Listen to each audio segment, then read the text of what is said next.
Good afternoon students, welcome on G online classes. आपका G online class में स्वागत है।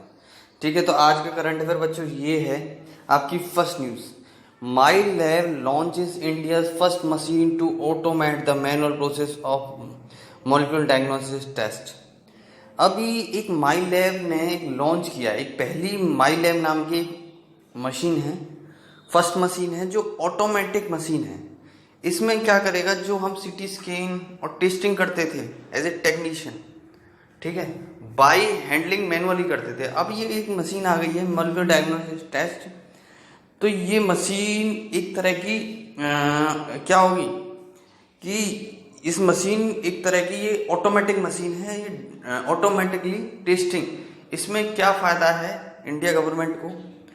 तो इसमें ये फ़ायदा है कि जो टेक्नीशियन का काम होता है, इस मशीन को बहुत सारा काम होता है एज लैब में, असिस्टेंट रिसर्चिंग में, तो उनके काम को रिड्यूस करने के लिए ये मशीन लाई गई है।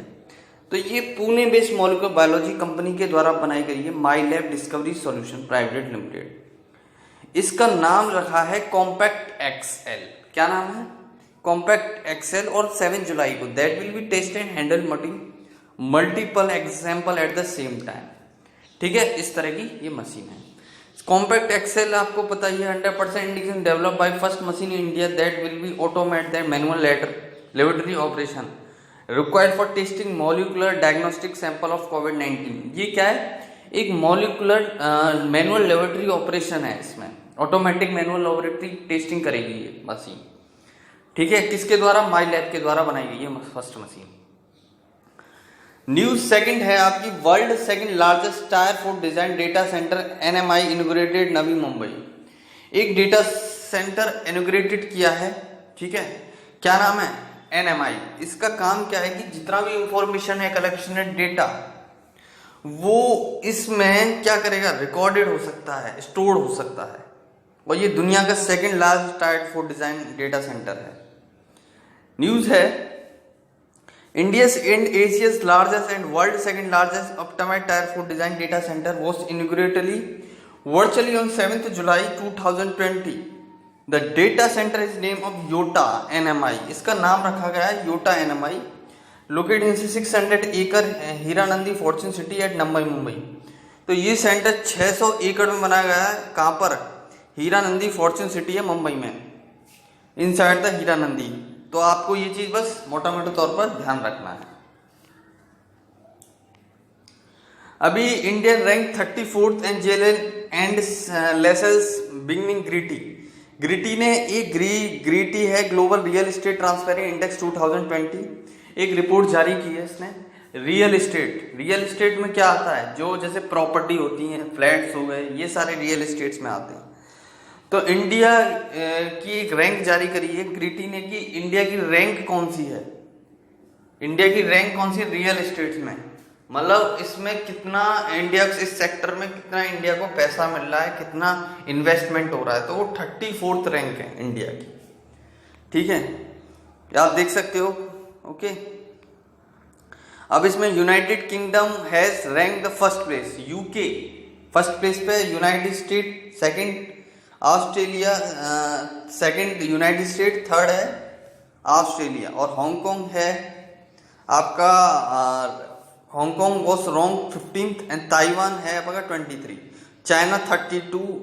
ठीक है, तो ये चीज आप ध्यान रखना, इंडिया की रैंक है 34। Injeti Srinivas appointed as the first chairman IFSCA। Injeti Srinivas एक चेयरमैन है, बनाए गए हैं IFCA के। ये कौन है? ये रिटायर्ड 1983 बैच के IAS ऑफिसर हैं, उड़ीसा कैडर के। Injeti Srinivas has been appointed at the first chairman of international financial service centre authority IFSCA। 6 जुलाई को बनाया। Injeti Srinivasan has retired at the secretary of the minister of corporate affair on 31 May 2020। तो Injeti Srinivas retire हो चुके थे वो मिनिस्ट्री ऑफ कॉर्पोरेट अफेयर से 31 May 2020 को। अब उनको इसका IFCA का, ये क्या है, इंटरनेशनल IFCA का अध्यक्ष बनाया गया है, international finance service centre authority. Okay, तो आप ये ध्यान रखना। तो आपको उसको पता करेंगे IFSC क्या है।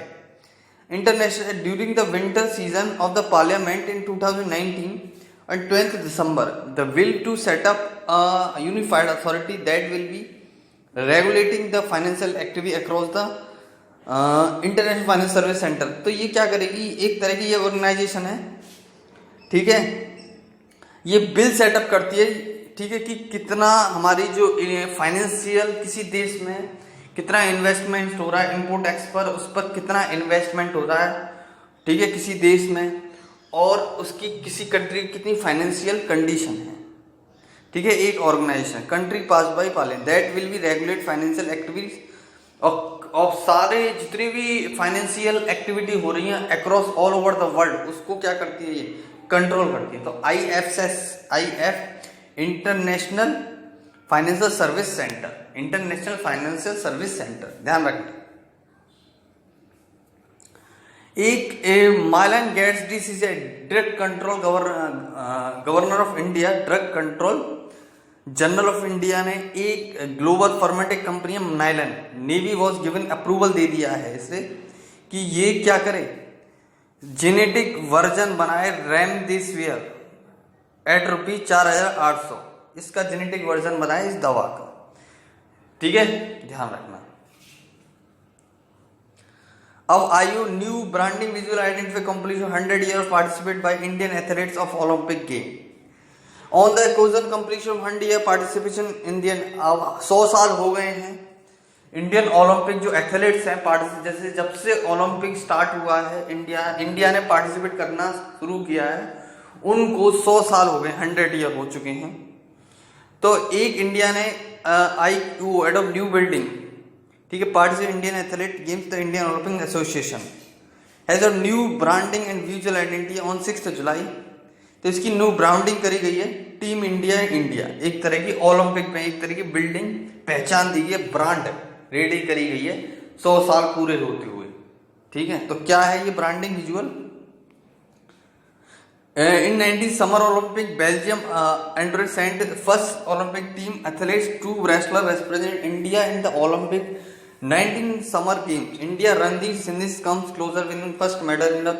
तो ये पहले का रिकॉर्ड बताया जा रहा है इंडिया को। अब इस समय एक इनॉग्रेशन किया गया है, कंप्लीट हो गया, तो उन किसके याद में, ये जो इंडियन एथलीट्स हैं उनके याद में 100 साल पूरे होने के ये न्यू ब्रांडिंग करी जा रही है इंडिया की, कि इंडिया ओलंपिक। तो इंडिया की 100 साल हो चुके हैं, तो इंडिया के जो एथलीट्स हैं वो पार्टिसिपेट करेंगे आगे भी। Haryana to reserve 75% job with less than 50 salary in the private sector and state local. Haryana ने क्या किया है कि जो 75% जॉब है, ठीक है, लेस देन ₹55 जो 75% जॉब है वो कम, जितनी जॉब थी उनकी जो सैलरी थी 50,000 पर मंथ सैलरी थी private sector and state of local, ठीक है, ऐसे माना जाए। इतनी जॉब रह चुकी हैं जिनकी लगभग 75% जॉब रह चुकी है, जिनकी मिनिमम 75 क्या है 50,000 सैलरी है। Okay. West Bengal CM launch document scanning app first plasma bank of कोविड-19 फेस्टिव। एक वेस्ट बंगाल जो ममता बनर्जी हैं उन्होंने एक प्लाज्मा बैंक इनॉग्रेट किया है, प्लाज्मा बैंक ओपन किया है वेस्ट बंगाल में कोविड-19 पर्सन के लिए। तो एक ऐप है डॉक्यूमेंट स्कैनिंग ऐप। और ये क्या है, plasma bank of treatment of कोविड-19 positive patient has been established at the oldest medical college of India, Kolkata medical college and hospital. The plasma bank has been set up of immunohaematology department college medical. ये इसके द्वारा, इस college के द्वारा ये क्या है, इनॉग्रेटेड किया गया है। Israel successfully launch its intelligence satellite Ofek 16 Israel ने एक सैटेलाइट लॉन्च की है ओफेक नाम की, ठीक है, ये ध्यान रखना। किसने लॉन्च की है ओफेक नाम की, ये इजराइल ने लॉन्च की है, ठीक है। तो आपकी करंट अफेयर समाप्त होता है। धन्यवाद।